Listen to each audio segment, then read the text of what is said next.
আওয়ামী সরকার যেমন ছিল যে তাদের বিরুদ্ধে যদি কথা বলা হয় বা তারা পছন্দ করেন এমন কথা যদি বলা হয় তাহলে তাদেরকে তারা ব্ল্যাকলিস্ট করে দিত।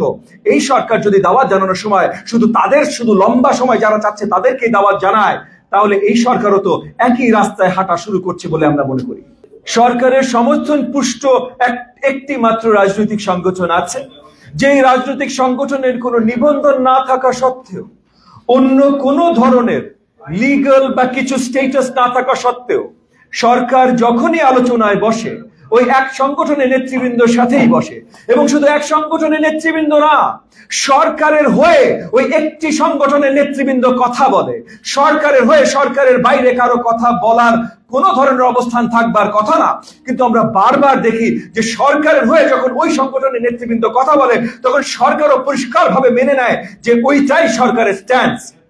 তাহলে ওই সংগঠন যদি আগামী নির্বাচনে অংশগ্রহণ করতে চায় তাহলে অবভিয়াসলি সরকারের বিরুদ্ধে এক জায়গায় দাঁড়ানোর একটা পজিশন তৈরি হয়। দ্বিতীয়ত, এগেন অনেকগুলো দলকেই তারা ডেকেছেন, প্রত্যেকটা দল তাদেরকে যারা দেখেছেন তারা কোনো না কোনো সময় গত 8 মাসে বলেছে আরো লম্বা সময় এই সরকারকে দেখতে চায়। বিএনপি ব্যতীত অন্য এমন কোন রাজনৈতিক দলকে তারা দাওয়াত জানায় নাই যারা বলেছে আমরা গণতন্ত্র দেখতে চাই, আমরা যত শীঘ্রই সম্ভব নির্বাচন দেখতে চাই।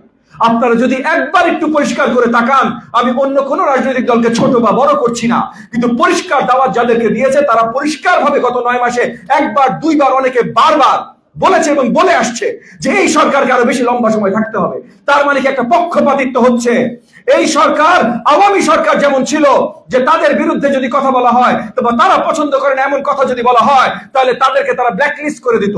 এই সরকার যদি দাওয়াত জানানোর সময় শুধু লম্বা সময় যারা চাচ্ছে তাদেরকেই দাওয়াত জানায়, তাহলে এই সরকারও তো একই রাস্তায় হাঁটা শুরু করছে বলে আমরা মনে করি।